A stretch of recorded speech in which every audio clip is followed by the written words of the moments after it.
I'm saying you're supposed to have to get the machine. With government and local authority policies restricting the number of parking spaces available for cars, people are going to be looking for car spaces. They're going to be getting themselves into situations where they're more frustrated. So quite simply, unless we give them better alternatives so they don't have to use the car, they're likely to be getting into more parking rage incidents.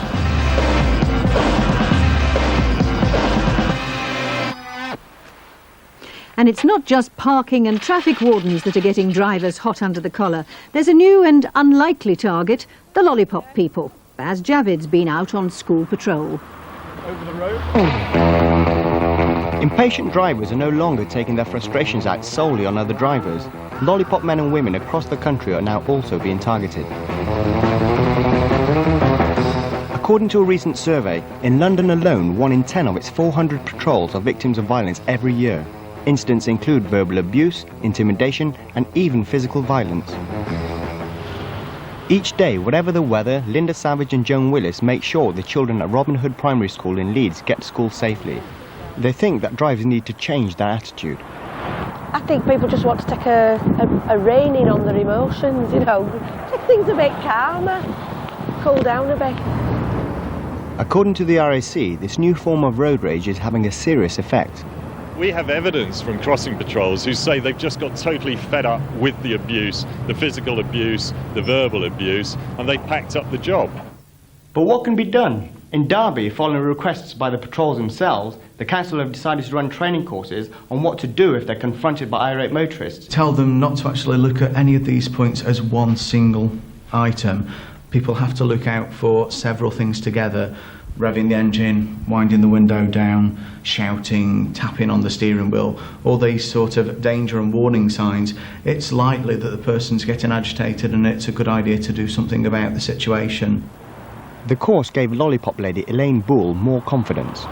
Now you'll know I'll be able to cope with somebody that is abusive to me, whereas before I just sort of walked away and was frightened, very frightened. I would still be frightened, but not as much. Morning! Back in Leeds, and it isn't just impatient motorists that Joan and Linda have to put up with. Children on buses are also a problem. I've had things thrown at me, bottles, coins, tins, sticks, exercise books, anything that they can throw, they'll throw. That does get me cross, you know, total lack of respect. We're here doing a job of safety for other children, and they just don't seem to care. But while the intimidation is too much for some, Joan and Linda aren't about to give up. If I go and pack the job in, they've won, and I'm not going to let them win. Back on the London buses and fare dodging, which costs £20 million a year. It's a cost which, as ever, is passed on to those of us who do buy tickets. If you're ever tempted not to buy one, beware, there are undercover inspectors on the lookout for the fare cheats.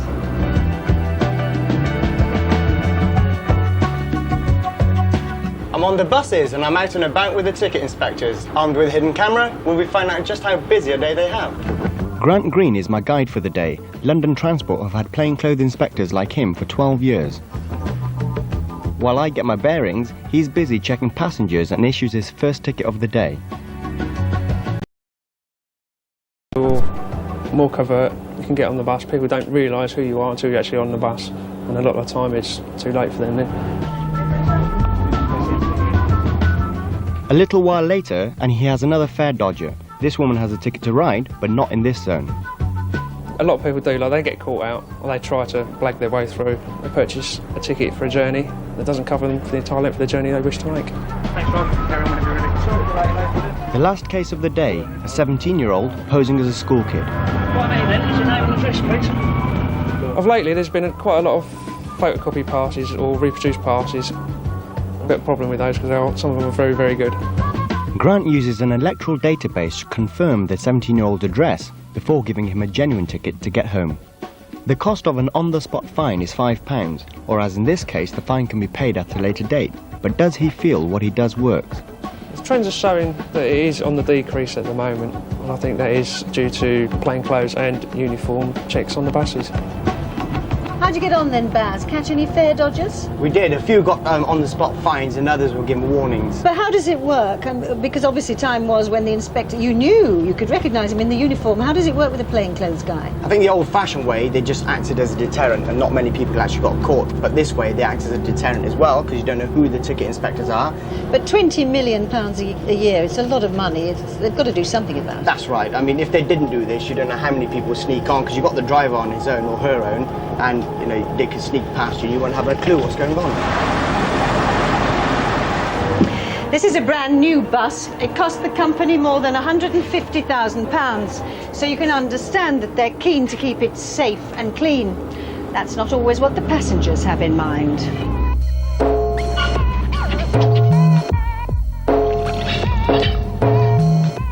Graffiti costs bus companies like Arriva over £250,000 a year, and that's just for their London buses. But they're tackling this crime head on. This bus has covert cameras fitted, which in the past have caught vandals like these in action. This vandal is oblivious to the camera as he leaves his graffiti mark on the seat in front. We've placed secret cameras in buses in Graffiti Problem. Over a period of a week, we came across 4 vandals on one route alone.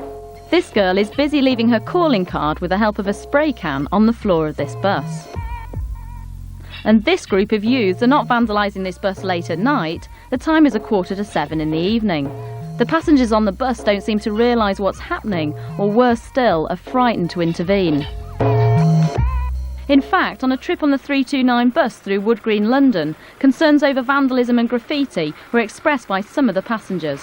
Well, graffiti, there's plenty of that on the buses.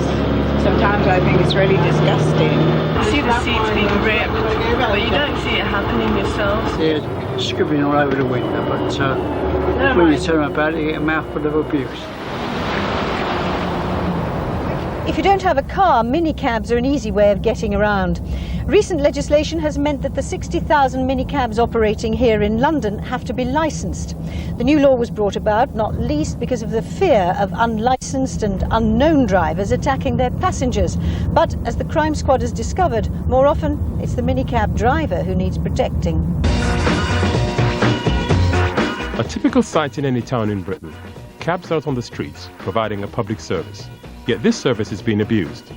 Whether it's driving a black cab or a minicab, it can be a hazardous job. Mohammed Farid knows only too well the dangers of being a cab driver. Last Christmas, his cousin Kadir was attacked by passengers. As he tried to escape, he was knocked over and killed. This is the same car what the accident happened in, you know. It makes me sad, like, because he's left this world, like, you know, for no reason. He's left 2 kids behind and a wife.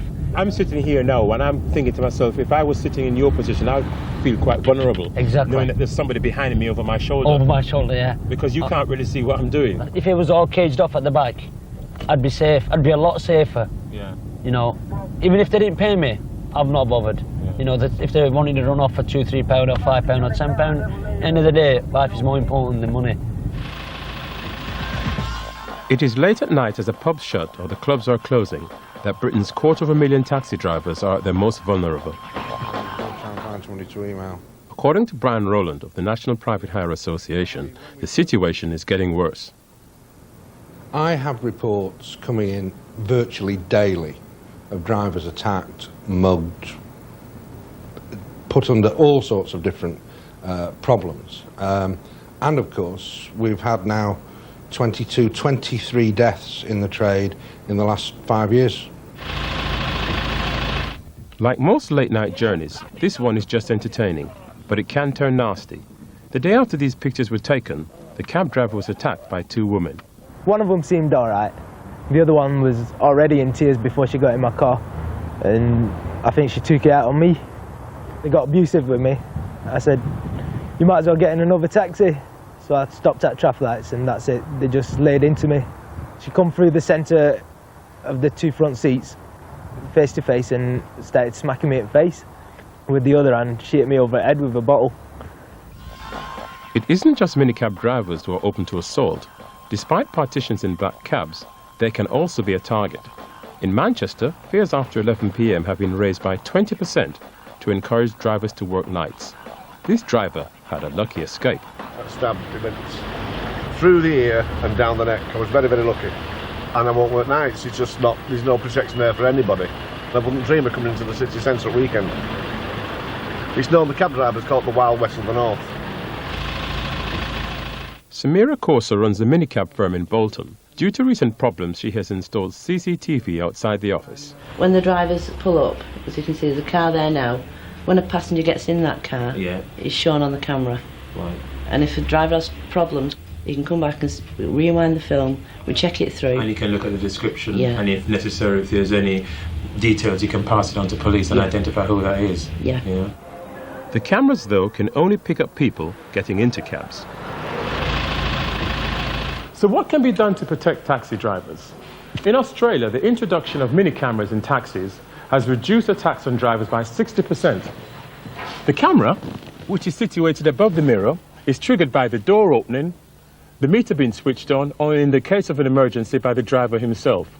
To protect the privacy of passengers, the images which are downloaded onto a computer can only be accessed by the police. This man was caught on camera by a taxi firm in Texas. Just 2 days later, he was arrested. The driver escaped unharmed. The idea is slowly catching on in Britain. Here in Paisley, taxi driver Ewan Stevenson has been piloting the same type of camera for the past 2 months. It costs £500, but he says it's worth it. Now that it's available, drivers that don't get them, if you can get one, you'd be daft not to have one.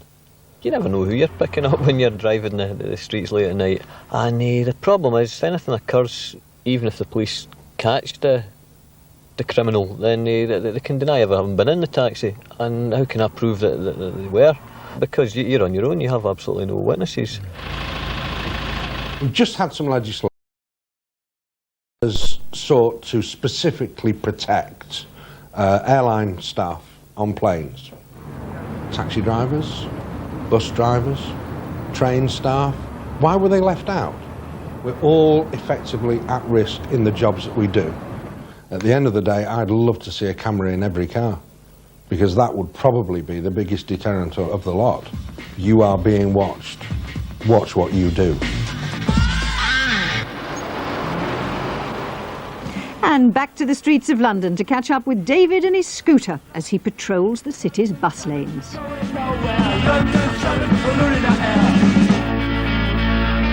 When I find people using the bus lanes when I'm doing my patrol, what should I tell them to stop them using the bus lanes? I think you ought to point out the economic cost of congestion. Congestion costs buses in London some £29 million a year. Well, I'm going to use some of those arguments when I go back out and patrol, which I'll do now, back into the bus lanes.